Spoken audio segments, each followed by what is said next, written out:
Hello, Derek and Gabriel. Good morning. Hi, Ruben. Good to see you.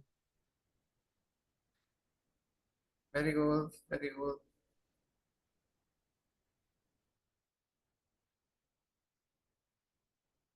Very cold here in Argentina.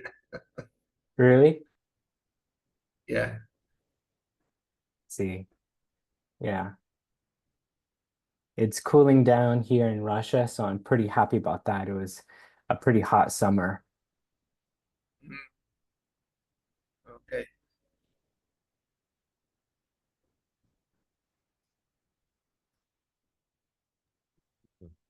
Hello, hello. Hello, Gabriel.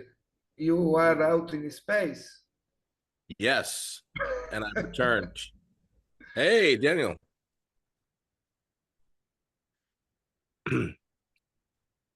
All right. Oh, there we go. Hi, everybody. Good, good morning, everyone. Sam. Hello, Samuel.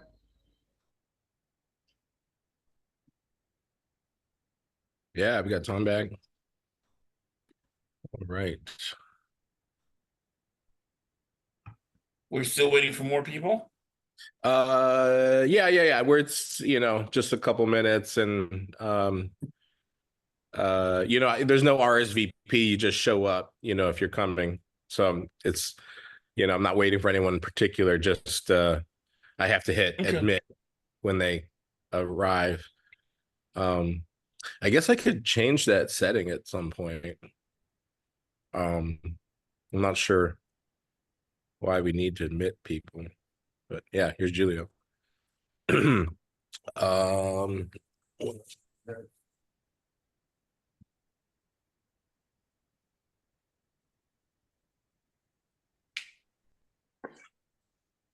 all right. Well, hey, welcome, Julio. Yeah, let's just get started. Mike's coming in,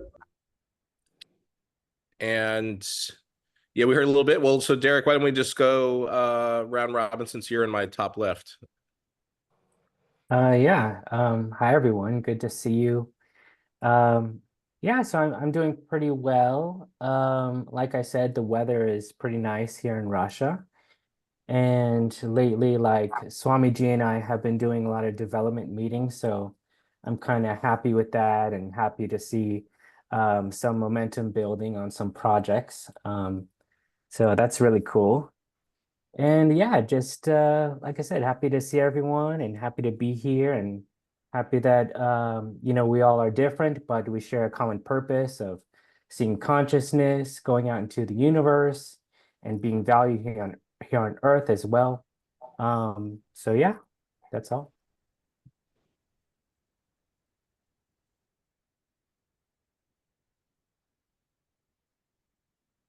Oh, I think You're I think you're muted, muted. Gabriel.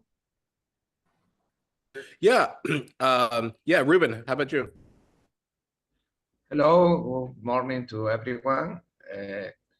Very good. As you can see, here in the South Hemisphere, it's very cold.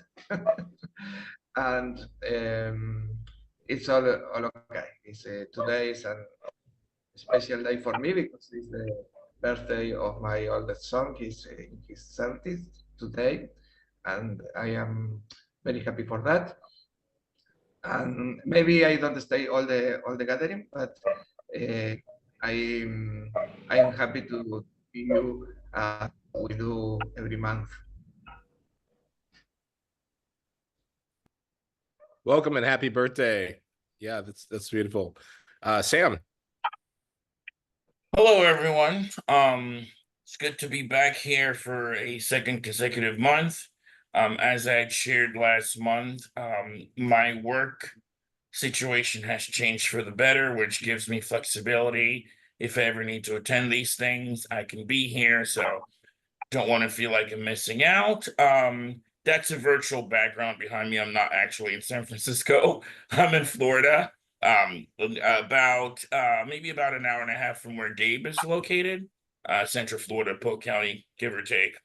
Yeah, and apart from that, I'm just I'm enjoying, the late summer. I'm looking forward to the cooler weather that's going to eventually make its way down here. And I'm also kind of reveling in this situation we have right now with Kamala Harris as our potential president come January. That would be awesome. So I think she's going to win. That's just my personal opinion. So anyway. Well, thanks for saying it to our face, Sam. I can't help cracking that joke.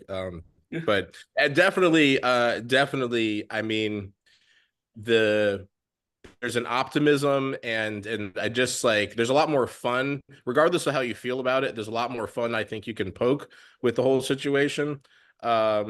And it's definitely a much more upbeat, thing, which is good. Not for relations, for markets, but for morale. So yeah, we got just a slew of people hopping in on us here. Dan, this is your first time here. Welcome. Just, whatever you feel like sharing. Sure. Hi, everybody. Great to see a lot of new faces. So I'm not sure if everybody. I know a couple of people here who are the chronicists. I know Mike. Eric just joined. But good to meet you. Eric and I and a group of others. We just finished organizing the Global Chronic Summit, where I met Swami, and it was. I'm still recovering from that. But he told me a little about Terasem and his groups, so I'm here to just see what it's about, and I enjoy just chatting with like-minded people. So looking forward to it. Well, yeah, some synchronicities in today's, readings and discussions with, cryonics, and that always comes out. And it was a great summit. So, good to talk a little bit more about that. Julio, are you free to share anything? Hi, good to see everyone. I've been mostly offline for a month. I'm just slowly coming back online. Great to see you guys. Good.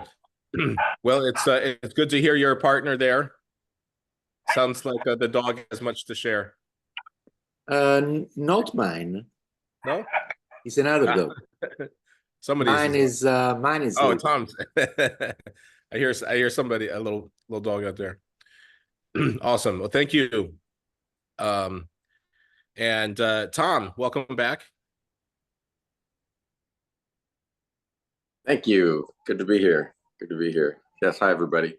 Bunch of new faces. Not new, and I'm new, but I was here last time.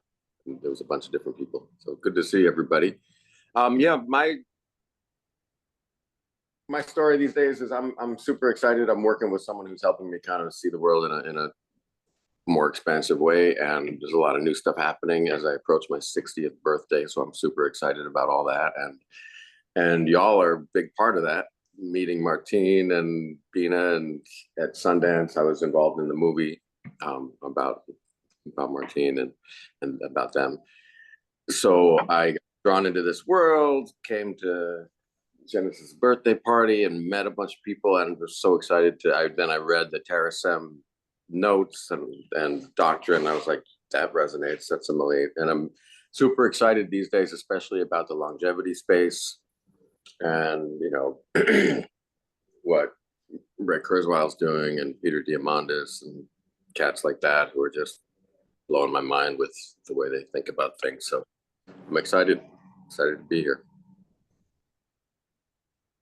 Welcome. Well, we're certainly happy to have you. Thank you. Yeah, Michael. Well, I'm in Alcor as usual. It's Scottsdale, Arizona. It's a warm summer, but a little milder, I think. I've seen it here, and we are really busy here. I guess it's okay to say we're involved in a cool down right now, and it goes on 24 hours. So I'm actually doing it. You'll hear in the background, you can hear the sounds of liquid nitrogen gas being, nitrogen gas being injected into a chamber to cool down the chamber. And I hope that won't be too distracting, or meaning if it is, let me know and I'll do something about it. But with the magic of cell phones, I can keep track of what's going on in there while I'm sitting right here in my office. You know what? That triggers something for me, Mike, which is I wonder if we could do something about cataloging the unique sounds of the cryonics process, like you're talking about, like, that, like, because one, like, that could be awesome for, science fiction, in the future to some degrees, if not also EDM. But I think it's right now we might not even realize what I mean. I think few people other than you have a good clue to the unique sounds and could hear, oh, that's I know that is, a super doer, so that would be very interesting to catalog and be able to I can ask therefore about it. share. Yeah. I mean, because sometimes management gets sensitive about revealing various things, but maybe it wouldn't be a problem. well, yeah, and then too, I mean, also, it's something they own, right? I mean, so there's a value. You're true. There's a value now, and I know from conversations recently with James that he's not into just giving away the science, right? Yeah, that's right. So yeah, you had a chance to talk to him at the Cryo Summit. That's good. Yeah, it was great. It was great. James would be probably the person that you would have to get okay from to do this sort of thing, but maybe it would be possible. So, which I can look into that. Well, that's fascinating. I'll just throw it out there that sound, I'm a sound designer for movies. That's my thing. So sound archiving and cataloging and all that. That's my jam. So let me know help. Like, isn't it like, I mean, isn't this the amazing thing about human connection? You ask and you shall receive. And like, whether you call it God or Terasem, like, it still happens. Yes, sir. Amazing. Yeah. All right. So yeah, we have a whole cuddle puddle going on up here in New Hampshire. So let's hear from Cuddle Puddle.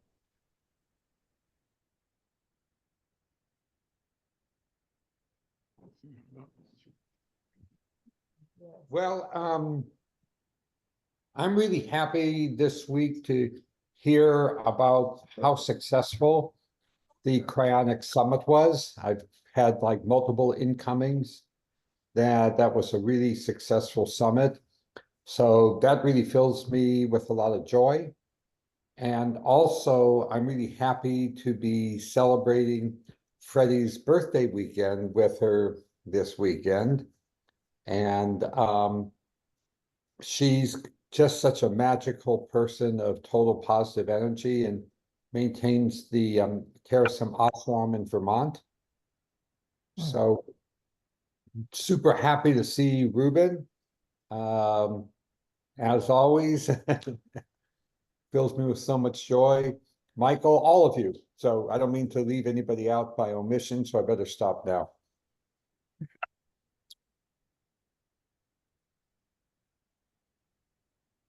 Dina? Huh? Bina here. I'm just happy to be alive today. Let me tell you, all these storms. I'm just glad to be around. You know what they say, another day you're up and breathing and you can see the sun, you ought to be glad. Good So day. I'm glad. Hi guys, happy Terasem, Freddie here. Nice to see everyone today. Well, that's everybody with their screens on. And I know there's a few that are here that do not have your screens on. So you're not appearing in my, all right. Hey, So excellent. Yeah. You guys popping in there. You're you know, Kevin, then Eric, if you guys want to just jump in and share anything, not obligated, but if you'd like to, welcome now. Yeah, I can do it. I'm just like going through my morning because I got up a little late. Uh, but yeah, like Daniel mentioned, I helped organize Global Chronic Summit. I met Gabriel last month at Teens 20s and spoke. I don't know if we spoke as much at GCS. I was very distracted. But it's nice to hear that he enjoyed it. You enjoyed it, Gabriel. I also love that everybody has like a normal background, but you're like on a space station right now. Like we're looking. I love the aesthetic. It looks really, even your outfit looks kind of like Star Trek. It's really, I love it. Looks great. It's nice to meet everyone. The only person I know on the call is Gabriel and Daniel. So yeah, looking forward to hearing more people talk. I don't know very much about Terasem. I spoke to Gabriel for maybe, I don't know, 20 minutes about it at Teens and 20s. Wasn't that long, but it did get my attention. It was interesting, and yeah, I want to know more about it and what you guys are up to. Yeah, thanks for being here, Eric. Yeah, great. It was a great time there. Thank you for that. Looking forward to next year. And Yeah, Kevin, awesome. anything you want to share before we read? I'm with Bina. I'm so glad that it's sunny. Yeah, we had a massive, we were right here in North Carolina, central North Carolina. And so it came right over us, and a lot of water. And yeah, today I was out just cleaning up and touching the earth and getting dirty. And so it's great to see sun and blue sky and all the crabgrass and weeds that are now coming in. But there's plenty of melon and tomatoes to pick today. So that's going to be a fun day. Everything's going well, and it was great to see you and Jennifer in Los Angeles in May, and yeah, here we go through the end of August, and I look forward to hearing more about what the community needs, and I hope that AI onboarding tutorial with Jennifer was helpful for creating documentation on, and I don't know if that's for this group or NSS, but I was happy to help. So that's it. Yeah, awesome. Thank you. And, it's great to see the circle, growing from all these different interactions, like, Tom at Sundance and Eric and Daniel at Global Cryonics Summit. Kevin, you were already coming here, but getting to see you in person in ISDC, and so that's been lovely. And then again, just a few months ago, I mean, geez, 6 months ago now, getting to see Derek and Ruben here in Florida for the convocation, and then just on the colloquium, Julio, you had Robin Hansen as one of the speakers on the colloquium, who was also a speaker at the Global Cryonics Summit.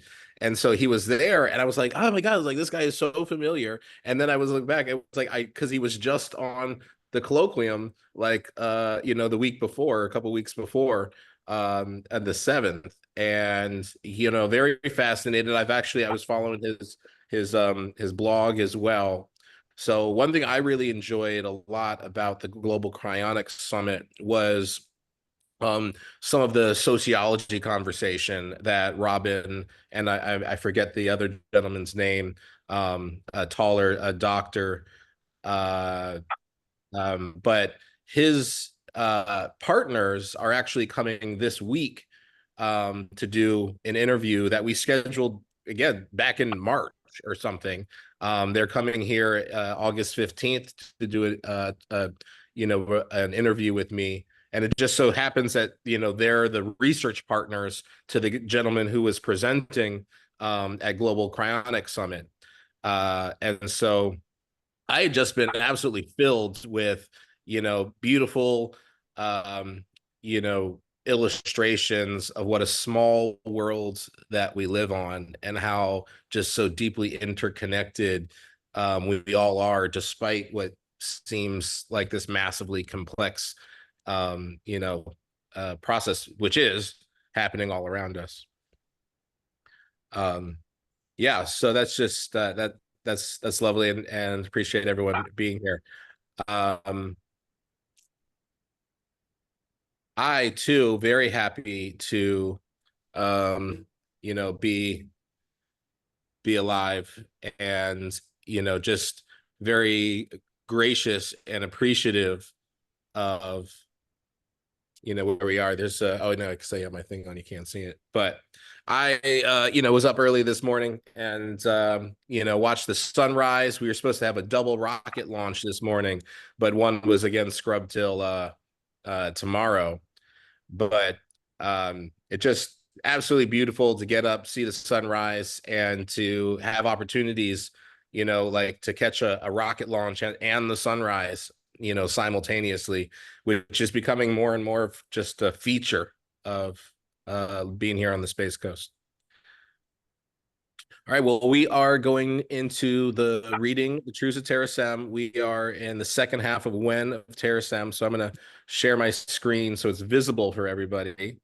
And as usual, I'll read the first section and then ask for volunteers. First speak up gets to go on who goes next. When is Terasem? Consensus may appear to slow the when of Terasem, but this is only an illusion. Appear fast or appear slow, without unity, only down can anything go. Pathways to consent are paved with open communication. Processes of consent are paved with respectful communication. Empathy is a precursor for honest communication and conscious decision. Accept patience as a fair price for progress. Reciprocity and norms will be as accepted as they are consented to.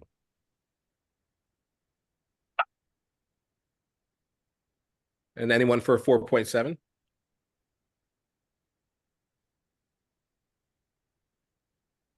I'll read if no one's gonna jump in. Yep, Tom. Yeah, you can go.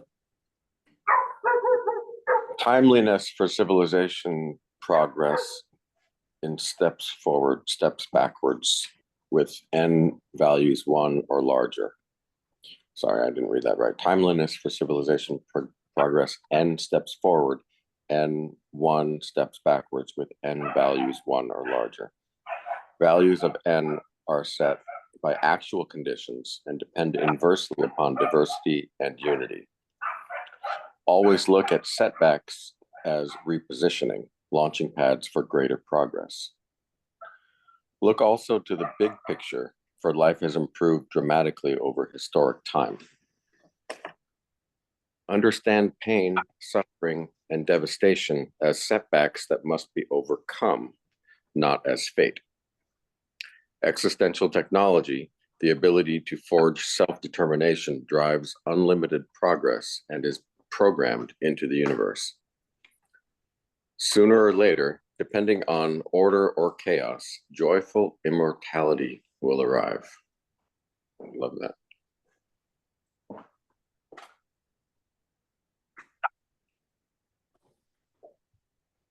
All right, the next reader here for this section, the small print you don't need to read aloud. I'll go. Involve yourself in daily, weekly, monthly, quarterly, annual, and quadrennial Terasem rituals. Weave time daily for exercise. Is it vitology or vitology? Okay. Unite Earth, working happily, author self, serenity, utope self, motivation, astro, and sleep. Except between your Sabbath eves, only rest and relax, including reading, exercise, and transcendental meditation. Do I still go? Yeah. Okay. Every month, gather on the 10th at 10 for connection, recitation, reflection, and inspiration. Keep quarterly holidays of freedom, nature, obligation, and transcendence with ceremony on last month's 10th day. Love the annual graduation on the 10th satsanga by reading all truths and escalating Teresians upward. Years divisible by 4 hold the quadrennial convocation from the 60th day to March 4th. Thank you, Sam. And You're welcome. that is a typo in 4.8.5,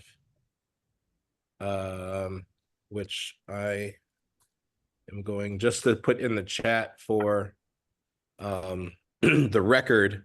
I can review that and update Terasemians. That's what that should say. Mhm. All right, 4.9 for the next Willie. I'll go. So vitology, biology, inflection begins when cybernetic processing capability evidences autonomy and empathy. Breakthrough consciousness requires processors performing 10 to the 16th operations per second, coupled with autonomous and empathic software. Expect vitological life will emerge by 2045, adjusted minus or plus for chaos or order. Genus evolution will hybridize Homo sapiens to Vitis sapiens by 2050, plus minus chaos, order of time or order time. Identity will be based on being, not body, as we will operate across multiple bodies simultaneously. Nanobot swarms as virtual human, real-world agents will dominate by 2100, plus or minus chaos and order time.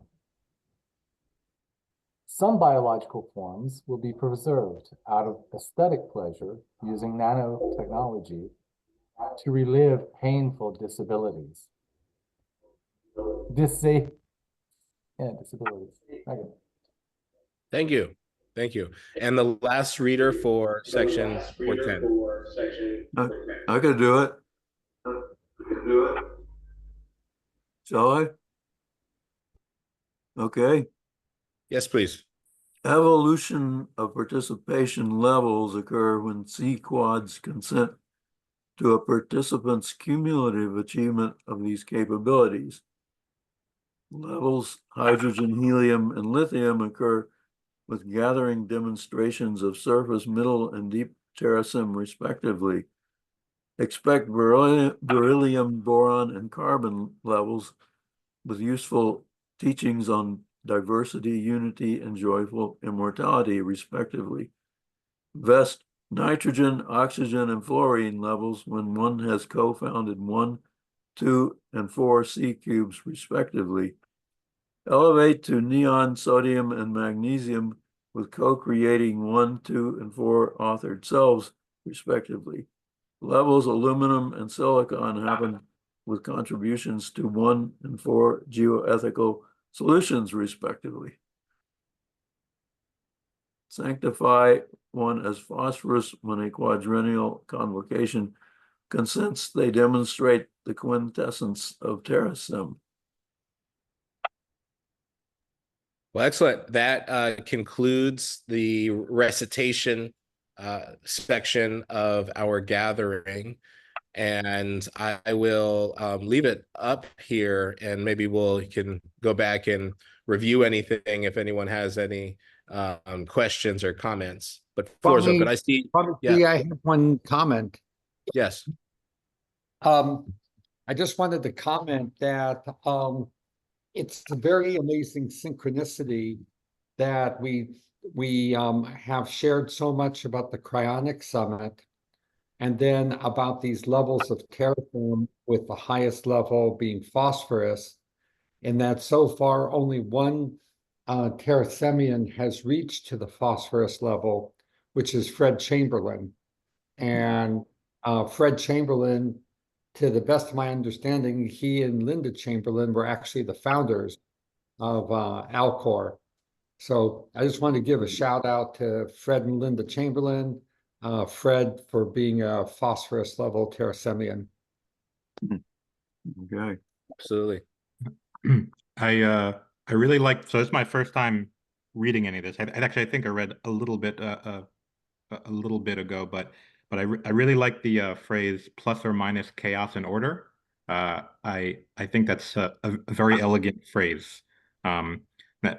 It's not necessarily commenting on the content, but I find that a really interesting way to kind of make predictions and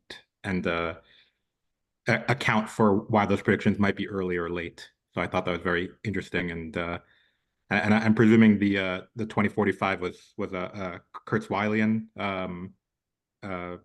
prediction, essentially, based I off of him. could, yeah, if I could comment a little bit, very astute observations. So the plus or minus chaos or order, that's also Kurzweilian. And he lays that out pretty clearly in his, I won't say his first book, but one of his main books, The Age of Spiritual Machines, which preceded The Singularity is Near. And in The Age of Spiritual Machines, he points out this very fact about, progress is based on the difference between chaos and order. And of course, the 2045 also comes from Kurzweil. So yes, absolutely all the credit for that phrase really goes to Ray Kurzweil. And now, and just in case people are not aware, he has a new book that was just released called The Singularity is Nearer. And another really good book that he has released that is not very well known is called The Adventures of Danielle. And this book, The Adventures of Danielle, it has a companion book, which is basically a workbook, tutorial, glossary, all kind of combined into one. And it kind of goes from A to Z. And there's a entry and for basically every word associated with transhumanism. And then there's anywhere from like a one paragraph to multiple paragraph explanation of what that word means, and then references back to the book Danielle for an exposition in a fictional context of that term. So just while we're shouting out to Ray Kurzweil here, I just direct people's attention to the legacy book, The Age of Spiritual Machines, the not very well-known book, Danielle, especially its companion, Danielle, I forget what it's called, like explanatory book or whatever, but there's a companion book to it. And of course, his newest book, The Singularity is Nearer. Yeah, I actually just got that. I just got that book. I haven't had a chance to read it yet. The Singularity is Near, but it's top of my list. So I'm very excited because the Singularity is Near was very influential to me. One of a few different kind of books that pointed me towards cryonics. So yeah, I'm a huge fan of his. Well, maybe there's cause for a sequel to The Singularity is Near movie. The Singularity is Nearer. If I do believe that I'm not certain about this, but I've heard that the Singularity is Near movie is streamable from one or more of the major streaming services, but I'm not actually certain about that. I've been told that. So I don't know about the sequel movie, but I would encourage, there are some, very good graphics done by Philippe van Nederveld. E-Spaces in the Singularity is Near movie. Maybe somebody in the chat can say which streaming service, if any, it's still available on. Well, Dave? that's what was that, Sam? Can I make a quick comment? Yes. Yeah, I was just gonna mention that. So later this year in November, I am actually gonna be celebrating my 20th anniversary since I came out as a secular humanist. And it was during that time that I actually first came across the works of Ray Kurzweil. And I have not read The Singularity is Near in its entirety because it's like over 600 pages if I remember. So it's very hard to read it like, from start to finish without going off on like your mental tangents and what have you. But it was what introduced me to transhumanism, which I find to be it's like a natural progression from humanism, because given that even now, more than 20 years ago, it feels like we're living in a science fiction world. We're pretty much becoming cyborgs anymore. So it used to be considered French stuff, but now it's very much mainstream. I think its time is Okay, really I'd like to, so. yeah, I'd like to just add a footnote onto your comment that many people feel the same way about the singularity is near, that it's like ridiculously long, basically. And what I share with people is that all of the content in singularity is near, and for that matter, singularity is nearer, you can get in very much smoother written prose, many fewer pages. I think it's only like 300 pages and pretty widely spaced, in The Age of Spiritual Machines, which was published in right at the dawn of the new millennium. Basically, I think 99 or so is when it was actually published, if I remember correctly. Yeah. So I would say you can get everything just from The Age of Spiritual Machines. It's frankly, in my opinion, better written, definitely more digestible. What Ray says is so many people's brains exploded from the age of spiritual machines. And he was talking about spiritual basically in the Terasem sense and in the consciousness sense, just to clear that up right away. And that so many people's minds exploded, and some people, got angry at him that he wrote and it says right in the introduction, he wrote The Singularity is Near as a response to my critics. That's how he phrased it. So people leveled something like 18 major criticisms against him. And he wrote 18, major chapters addressing each of those criticisms, and in my opinion, at least demolishing all those criticisms. But the long and short of it is, the best way I feel to read Kurzweil is The Age of Spiritual Machines. Okay. I agree. And I'm one of these people whose mind was blown up by Age of Spiritual Machines. Huh? The singularity is near, and especially the singularity is nearer, which is a good book, is essentially 70% endnotes of a technical nature. I read these two books as a set of updated technical notes to The Age of Spiritual Machines. And as Martin says, to get the narrative without being too much exposed to technical detail, read The Age of Spiritual Machines first, and after that, the singularity is near and nearer. Yep, agree.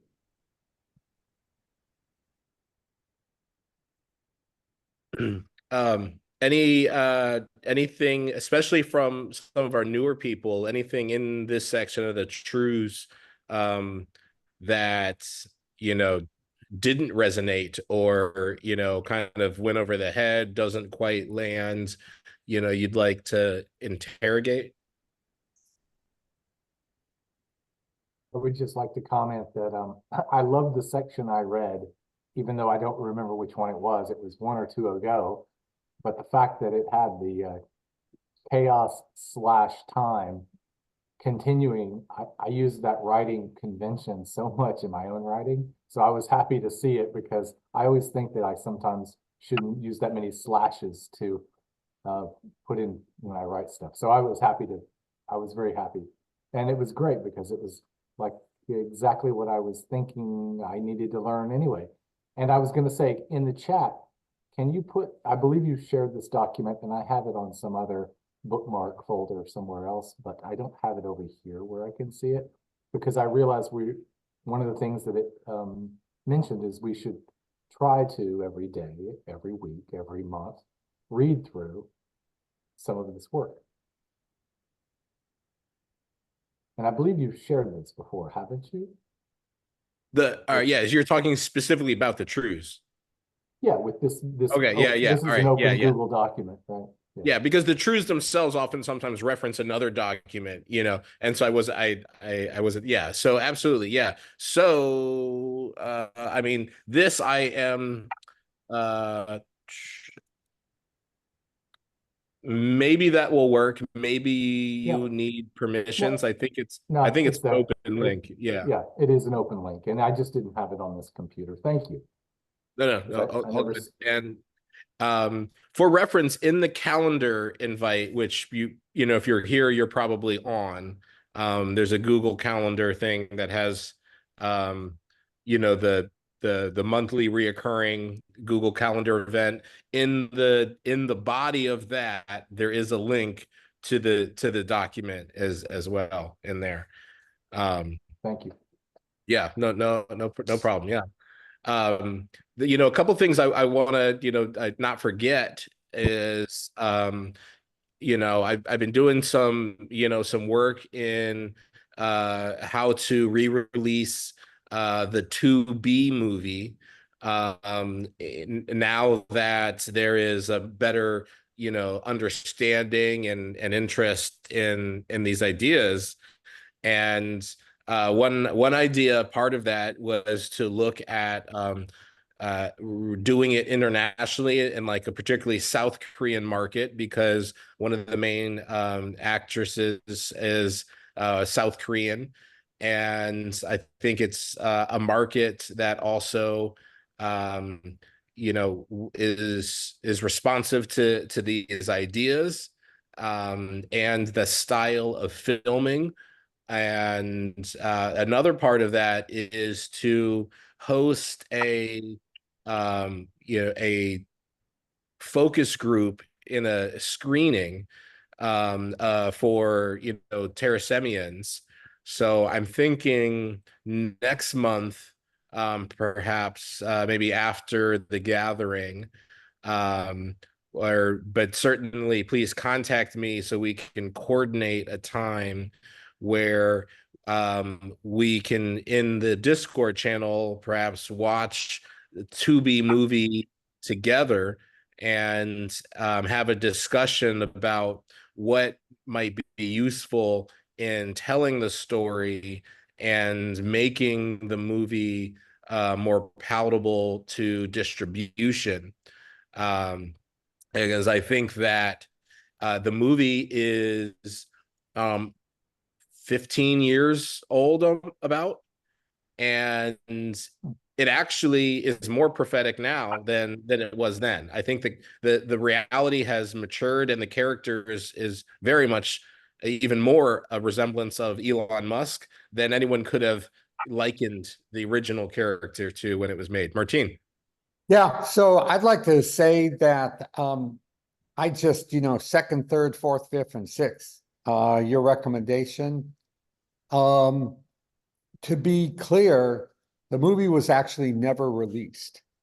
So it wouldn't even be a re-release because it was actually never released.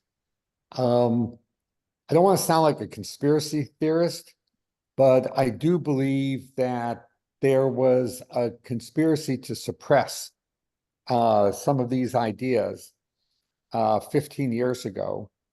And because, you know, Hollywood was just really not ready for this, or the buyers of these kind of films. But what Gabriel says is totally true. I think the film is actually perfectly timely right now. And the entire concepts of cyber resurrection, mind uploading,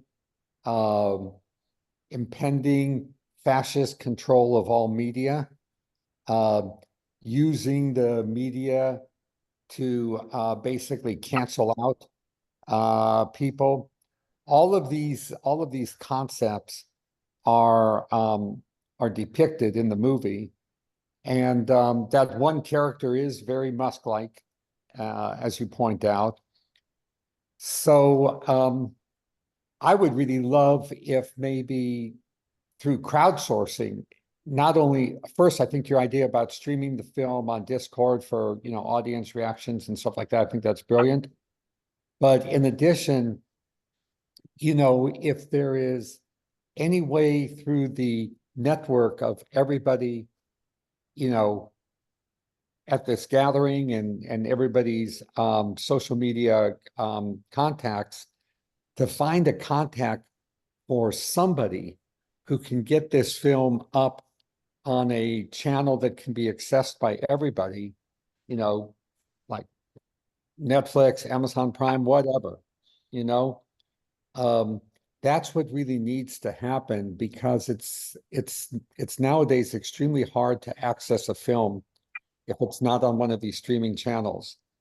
And so I do not know how to get this film on Netflix or Prime, but I'm hopeful that between all of you and all of your networks, somebody can like get it up on there, and then I think it will just take off like wildfire. Can someone give a quick top level, 15 years ago, who directed, who wrote, and it never got released? I got that part, but I know nothing about it. So 15 years ago,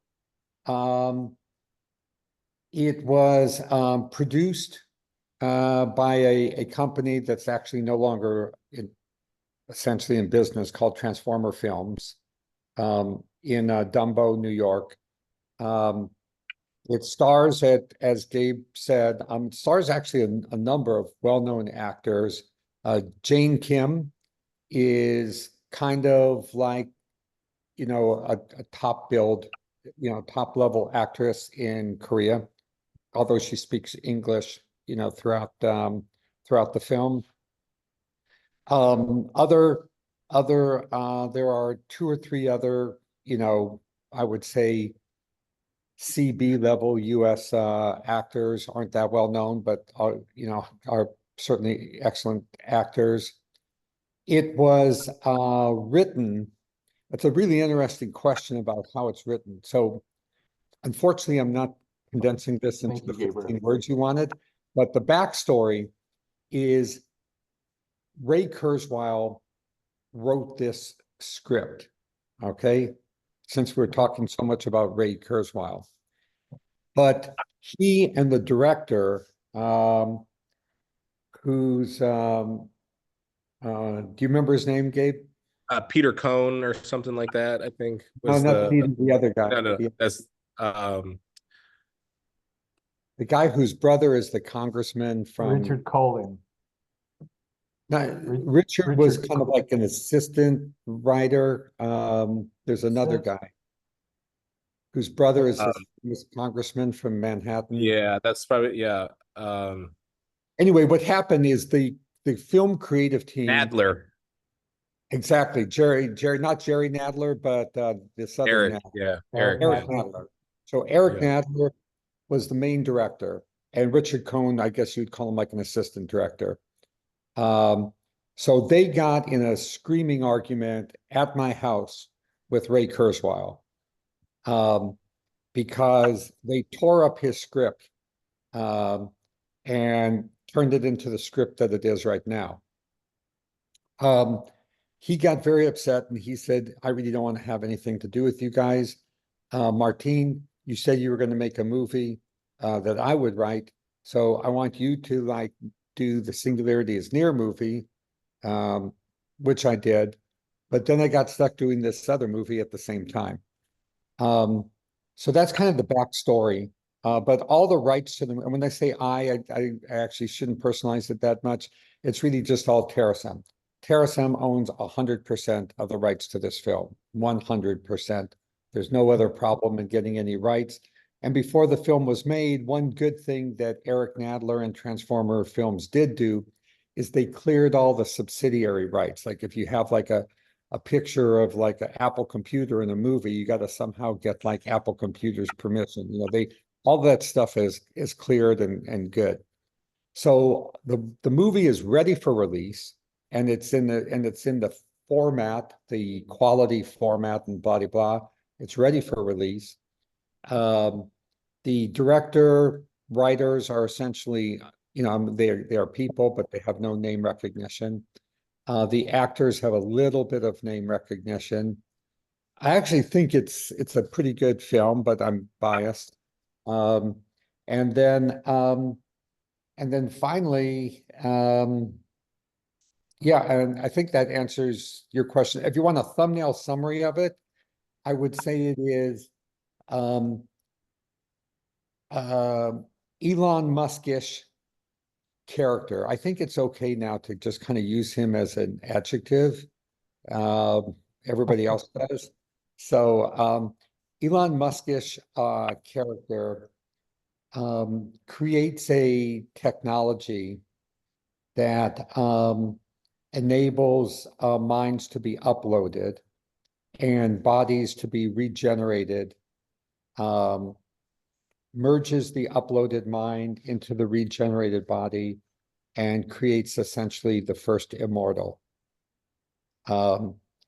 He asks her to quote unquote kill him so that he can also be uploaded into an immortal body, which she does, and she is then chased by the government, who don't want an immortal running around, and killed by the government.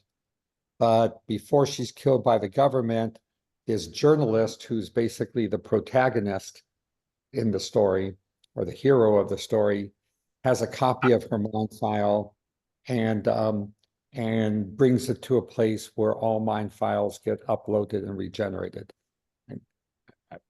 All mind files go to heaven. I'd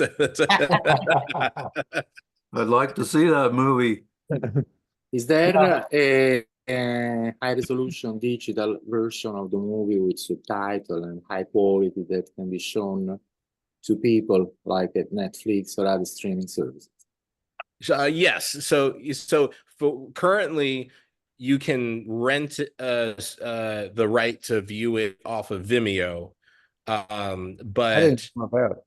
yeah, no, I mean nobody does. No, you know, even probably most of the people at Vimeo don't know that you could. Is the version on Vimeo high quality enough, and is it the highest quality version that you have?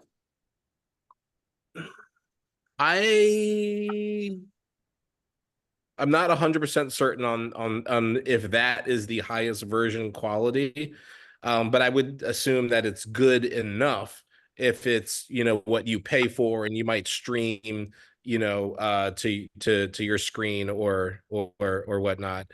When it was pitched to Netflix back in the day, the argument was, and actually I don't remember if it was pitched specifically to Netflix or to, like, you know, some other motion picture distributor. The objection was not the quality. Everybody agreed that this Nadler guy in Transformer Films had checked all the boxes, because you have to format things for cinematic projection, but they had done all of that. No objections on the quality. The other thing they freak out about are the rights. I was talking about before, the legal rights. They have no objections on any of the rights. These Transformer people have done a good job of locking down all the rights. They just said the content was too radical. Yeah, and so 15 years ago, I think it, you know, it maybe was too radical. I think today it's not too radical. And I think today its problem is in the screenplay, is that I think, you know, it is more accurate. I mean, Trans Beeman is has a terminology, right, an etymology to it. But for the sake of playing in a movie to a larger audience, you need something that they know what they are, something that there's when they hear it. And I think that's the biggest issue with the state of this movie, is that some of the screenplay, it loses the audience. The cinema is actually beautiful. It's actually almost, you could say, a better movie without the dialogue, right? But that's that in terms of, this is why I'm interested in presenting it to a English adjacent and perhaps a dubbed audience, is because you have the opportunity to give it a new screenplay, right? You can change the dialogue a bit, because you are presenting it in a different language, right? And if I could, and hopefully, again, we are in a timely place, because with very simple AI tools, we could perhaps edit the movie to be more digestible, to the audience. But it's a decent movie. It's a watchable, but you can sit there, you can watch it. It's not a, it's not a, for those same reasons, it's not an A-liner movie, that's, it doesn't have Tom Cruise, in it, right? But it is certainly a cult classic along the lines of like Firefly, which, again, it was not a great, I mean, it wasn't an A-star movie, but it was a great movie that people like enjoy and you can watch. Okay, what's the title of this movie again? It's there in the chat. To be, to be, 2B? to To be, be movie. be or not Number to be. 2 and then the letter B. Yeah. The So number I'll two, yeah. the And I'll be number reaching. 2 and the letter and BE? Yeah. No, It's no. Just the two- letter, just the no, letter B. Just the letter B. The number 2 and the Oh, letter B. okay, it's the 2 and a B? Yeah, Yes. B as in boy. Okay. And Yeah. Jacob, I think that's a great idea to create a focus group for it. Gabe, I have a question for you. Yes, Sam. So why do you think now in 2024, what's changed over the last 15 years that would make this movie more acceptable to the masses? If you don't, if I can ask you that. Yeah, I think that I think over the last 15 years, you have seen so many things that are part of this movie. So when you see this movie and you realize how old this movie is, and you look at her, you look at Transcendence, I mean, you look at so much of the the media that has come since then, the 100, just there are you can see a steady course in science fiction, and even in just the background of other sitcoms or whatnot, the themes that are increasingly incorporating existential questions, super longevity, particularly AI, and the multiplicity of self, which is a really interesting So cloning, in other words, right? right. And yeah. so but there's proto cloning, right? And so like the multiplicity of selves is proto cloning, and not even necessarily cloning, right? Because cloning has as kind of a more specific definition, right? The multiplicity of selves is not necessarily genetic cloning, right? The things and control multiple, appendages, decentralized, doesn't necessarily, you're cloning your reach, not necessarily yourself in the same, aspects. But I think that when you look at this movie, you can see the seeds of a number of other things that have been popularized in the last decade. And it's only now, because those things were popularized, that they're that this is not taken as radically, because I think 15 years ago this took all of your separate themes and it had them together in one story, which was just too much for I think anyone to grasp. And what they did is they independently took some of these themes and they made other blockbuster movies that just focused on one aspect of this futurism, to now the point whereas we're all familiar with it. It's entered our language and our understanding. And what's actually even more weird is that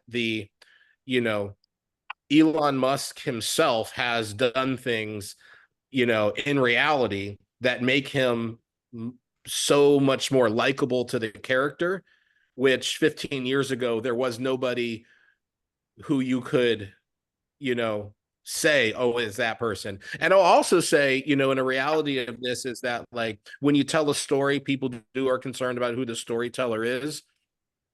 15 years ago, people were still much more skeptical about Martine's success and ideas than they are now, right? And I think that's also a reality of this, of this movie, of this story, and reality is that even Martine's position in here is no longer seen as fringe. She's demonstrated herself as one of the best bets in technology. So I think that definitely resonates with how people will review the movie as well. Not also to be said, I mean, in releasing this movie to a general public and people seeing that, I think people will understand. I mean, you could look at it, if people know that this was 15 years old, then they couldn't see this as a confrontation between personalities, where that certainly exists, I would say, between Elon Musk and Martine Rothblatt, in a number of issues as two pioneering, inspirational people, two futurists, right? But we are at the top of the hour, and so hold on, Gabriel. How Yes. about just putting the film on in high quality on YouTube for free?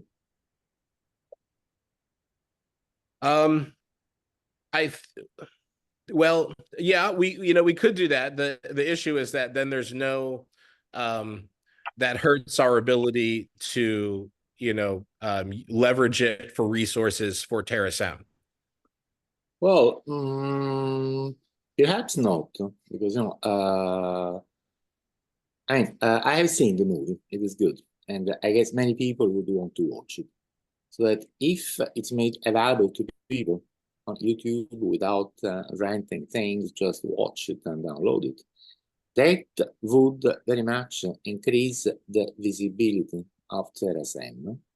And if this is done well together with a good social media campaign, better website, interviews, and all that, I guess the return for Terasem could be indirect. The thing is Dave, I that know- one watches the movie and sends money to Terasem to promote its activities. Gabriel, I'll say one thing also to build on Julio's good point, is you could think whatever you watch on YouTube, it's never the same technical quality, because it's never the same resolution as you get like on a streaming service, for example, and definitely not in the theater. Well, this is not strictly true, I think. Not Okay. for the new bunch of YouTube videos. Okay, For old films, not for new ones. okay. Well, it's also kind of a truism that the more you give away, the more you get back, so. Absolutely. Everything, money is not real. It's just stand-in for how we exchange things. There always is an exchange. And it is a good idea. I hadn't considered it much because I've been trying to focus on how to monetize it. But there's certainly opportunities to do, to do that. And so I'll be happy to have you at the focus group. If we don't save the world, then the money won't be worth anything. Absolutely. Yeah. And that's also true. I'll make a quick suggestion. Yes. As you know, there are a number of incredible AI film tools emerging. As a tester, you could take the script and privately feed one of those, see what you get. Do an experiment, do another experiment, do another experiment. When you get a couple of things you like, slowly start a marketing communication campaign where you release a few, you build interest, a buzz, and then you tell the world, oh, there's a cult root cause entity for this. And then maybe that's just one route of a possibility of learning something, building something with a new tool, and then having the real one that could become, huge. Possible. Just an idea. Good idea. Good idea. Yeah. Yeah. Well, that was great conversation. Just, love everyone's involvement. And there was a whole bunch of other tangents we didn't even get to get deeper into, things like cryonics and particularly, Fred Chamberlain's role, cross-sectioning between Alcor and Terasem. So I'm going to ask us to, take, some deep breaths, get into a comfortable position as I read this universal truth. Even though Jennifer's not here, she's working a memorabilia show. But find yourself in a comfortable position. Start breathing, roll your shoulders back here. And continue to take some deep breaths. Serenity. Serenity accommodates the work of awakening one's true divine essence. It is the bridge between the conventional physical realm and the unconventional universal realm. It is the quiet acceptance of things that cannot be changed. It is an egoless, silent knowing of what is right.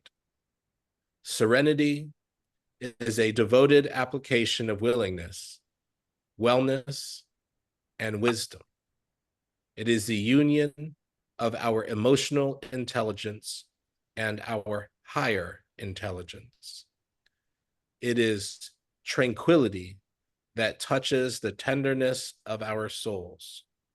It is an allowing acceptance of things we cannot change, which leads to an awesome awareness of things we can indeed change.